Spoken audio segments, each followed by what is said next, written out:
2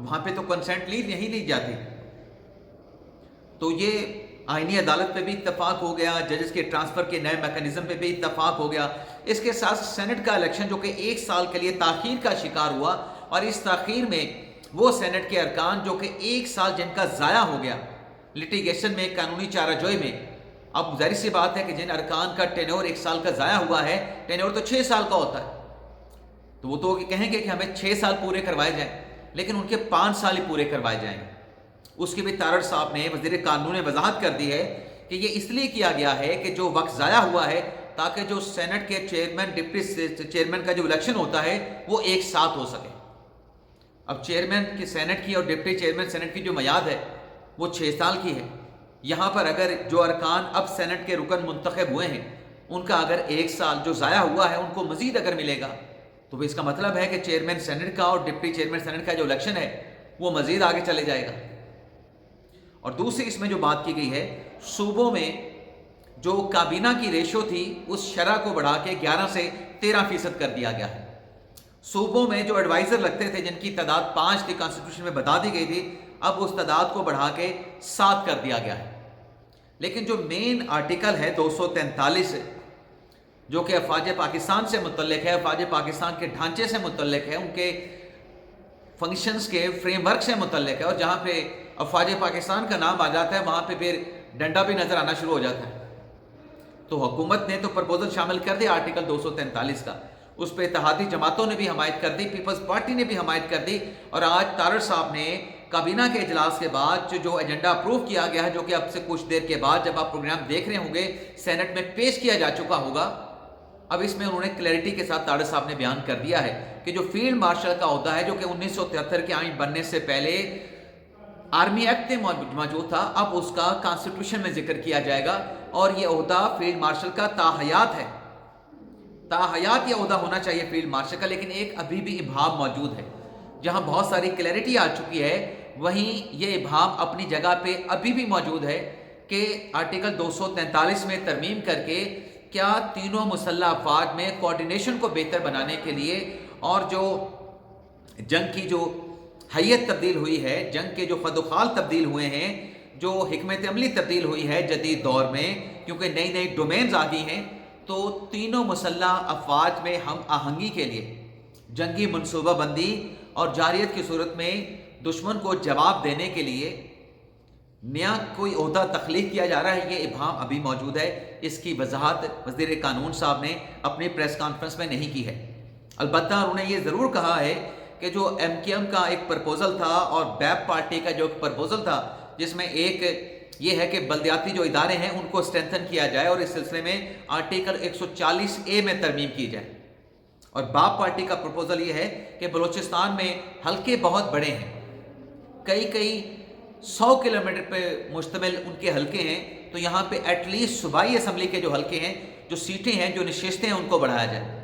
اب جو آج بل 27ویں آئینی ترمیم کا پیش ہوگا, اس بل کے ساتھ جو بلدیاتی حکومتوں کو اسٹرینتھن کرنے کا ایم کیو ایم کا جو بل ہے جو کہ پینڈنگ پڑا ہے, اور بیپ پارٹی کا صوبائی اپنا بلوچستان کی صوبائی اسمبلی میں نشستیں بڑھانے کا جو بل ہے وہ بھی ایوان میں پیش کیا جائے گا.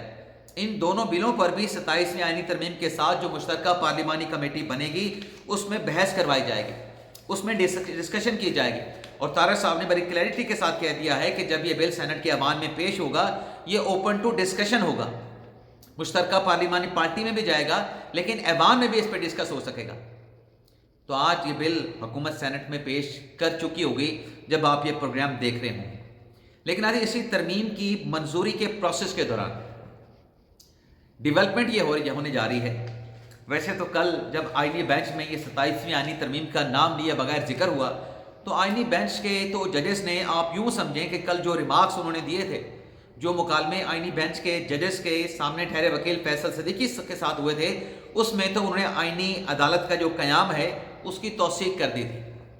کہ آئینی عدالت بن بھی جائے, ججز کا اختیار نہیں کم ہو سکتا. اور میری بھی یہی رائے ہے کہ ججز کے اختیارات جتنی مرضی آپ امینڈمنٹ کر لیں, ججز کے جوڈیشل ریویو کا, عدلیہ کے جوڈیشل ریویو کا اختیار جو ہے وہ ہر وقت عدلیہ کے پاس رہتا ہے, وہ چھینا نہیں جا سکتا.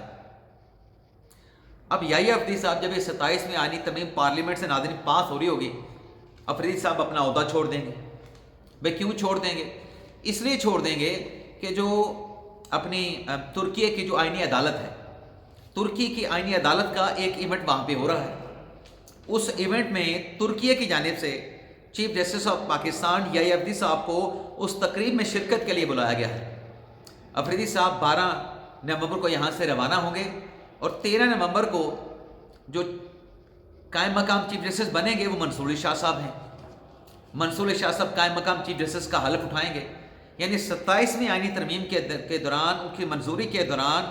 جو چیف جسٹس ہوگا سپریم کورٹ کا وہ منصور علی شاہ صاحب ہوں گے، چاہے قائم مقام ہی ہوں گے لیکن منصور علی شاہ صاحب ہوں گے، اور جو مستقل چیف جسٹس ہیں وہ ترکی کے دورے پہ ہوں گے۔ تو ایک یہ چیز بھی ہے کہ اتنی بڑی ہیپننگ جو کہ عدلیہ سے بھی جڑی ہے، اس کا چیف جسٹس اس 27ویں آئینی ترمیم کی منظوری کے پروسیس کے دوران پاکستان میں نہیں بلکہ ترکی میں موجود ہوگا۔ اب ناظرین آتے ہیں عمران خان صاحب کی بہن علیمہ خان اور عظمیٰ خان، جن کے آج ایک اور کیس میں وارنٹ جاری کر دیے گئے۔ یہ ناظرین اریسٹ آف وارنٹ جاری ہوئے ہیں ATC عدالت اسلام آباد سے، اور جو جج صاحب ہیں طاہر عباس سپرہ صاحب، دونوں بہنوں کو پیش نہ ہونے پہ جو ان کے خلاف 4 اکتوبر کا کیس ہے احتجاج کا، قوانین کی خلاف ورزی کرنے کا، اس میں جج طاہر عباس سپرہ صاحب نے علیمہ خان کے، عظمیٰ خان کے جو اریسٹ وارنٹ ہے وہ جاری کر دی ہیں۔ اس کے ساتھ ساتھ ناظرین انجینئر محمد علی مرزا، جنہیں توہین مذہب کے الزام میں گرفتار کیا گیا تھا، اور توہین مذہب کے الزام میں گرفتار کرنے کے بعد جب انہوں نے سیشن عدالت سے رجوع کیا تھا، پہلے تو MPO کے تحت ان کو نظر بند کیا گیا تھا، پھر بعد میں ان کے خلاف 295C کا مقدمہ بھی درج کر لیا گیا، لیکن جب اس میں فزیکل ریمانڈ مکمل ہوا تو انجینئر محمد علی مرزا نے ضمانت کی درخواست دائر کی، لیکن سیشن عدالت نے انجینئر محمد علی مرزا کو ضمانت نہیں دی۔ اب ایسے بہت سارے علماء جو مختلف مکتبہ فکر سے تعلق رکھتے ہیں، ان کی آراء بھی سامنے آ چکی ہیں۔ انجینئر محمد علی مرزا نے جو کہا اس میں توہین مذہب کا کیا پہلو تھا یا پہلو نہیں تھا، کافی مکاتب فکر کے جو علماء ہیں ان کی آراء ریکارڈ پہ آ چکی ہیں، لیکن سیشن عدالت نے انجینئر محمد علی مرزا کو ضمانت نہیں دی، اور اس دوران جو اسلامی نظریاتی کونسل ہے اس کی طرف سے بھی ایک قرارداد جو ہے وہ انجینئر محمد علی مرزا کے خلاف پاس کی گئی، جسے چیلنج کیا گیا تھا ایک مفکر ہیں اسلم خاکی ایڈوکیٹ اسلام آباد ہائی کورٹ میں، کہ اسلامی نظریاتی کونسل انجینئر محمد علی مرزا کے خلاف یہ قرارداد نہیں منظور کر سکتے تھے، جس پر اسلام آباد ہائی کورٹ کے جسٹس محسن اختر کیانی صاحب نے نوٹس کیا تھا۔ اس درخواست کے قابل سماعت ہونے پہ جو نوٹس کیا گیا تھا، اس کے بعد آج ڈیولپمنٹ یہ ہوئی، کیونکہ محسن اختر کیانی صاحب نے پوچھا تھا اسلم خاکی صاحب سے کہ آپ جو درخواست لے کے آئے ہیں، متاثرہ فریق تو آپ ہیں، تو آپ کا حق دعویٰ کیا بنتا ہے؟ تو اس پہ خاکی صاحب نے عدالت کو سیٹسفائیڈ کیا تھا، مطمئن کیا تھا۔ اب یہ ہوا ہے کہ چلیں سیشن عدالت سے تو انجینئر محمد علی مرزا کی ضمانت نہیں ہو سکی، انہوں نے لاہور ہائی کورٹ کے پنڈی بینچ سے بھی رجوع کیا، اور پھر پنڈی بینچ نے وہ معاملہ دوبارہ ریمانڈ کر دیا سیشن عدالت کو ضمانت کے لیے کہ تمام ڈاکومنٹس کا، تمام دستاویزات کا جائزہ لے کے آپ انجینئر محمد علی مرزا کی درخواست ضمانت کا فیصلہ کریں۔ اب وہ سیشن عدالت نے اپنا فیصلہ کرنا ہے، لیکن اس دوران یہ ہوا ہے کہ انجینئر محمد علی مرزا، ان کے جو وکیل ہیں حافظ طاہر ایوبی، انہوں نے جو اسلام آباد ہائی کورٹ میں کیس ہے اسلامی نظریاتی کونسل کی قرارداد کے خلاف، جس میں پٹیشنر ایڈوکیٹ اسلم خاکی ہیں، اس کیس میں فریق بننے کی درخواست دائر کر دی۔ اچھا، وہ جو متفرق درخواست دائر کی گئی فریق بننے کے لیے، اس پر اسلام آباد ہائی کورٹ کے رجسٹرار آفس کے اعتراضات تھے۔ اب کل محسن اختر کیانی صاحب نے اس درخواست پہ سماعت کی، سماعت کرنے کے بعد جو اعتراضات تھے انجینئر محمد علی مرزا کی متفرق درخواست پر، ان کو اعتراضات کو ختم کر دیا گیا جوڈیشل آرڈر کے ذریعے، اور جو پارٹی بننے کی درخواست تھی، جسٹس محسن اختر کیانی صاحب نے انجینئر محمد علی مرزا کو ریلیف دیتے ہوئے انہیں اس کیس میں اسلامی نظریاتی کونسل کی قرارداد کے خلاف پارٹی بننے کی اجازت دے دی۔ تو یہ تھا ناظرین ہمارا آج کا ویڈیو لاگ۔ باقی سینٹ کے ایوان میں آج جو بحث ہوگی گرما گرم 27ویں آئینی ترمیم پر، اور جو نوک جھوک ہوگی، جو مکالمے ہوں گے، جو ہنگامہ آرائی ہوگی، اس کو پھر شام کے ویڈیو لاگ میں آپ کے ساتھ ہم ڈسکس کریں گے۔ اب تک لیے اتنا ہی۔ آپ ناظرین سے اجازت چاہتے ہیں۔ اللہ تعالی ہم سب کا حامی ناصر ہو، اپنی ڈھیر ساری دعاؤں میں ہمیں یاد رکھیے گا۔ آپ سے اجازت چاہتے ہیں نا۔ اللہ حافظ.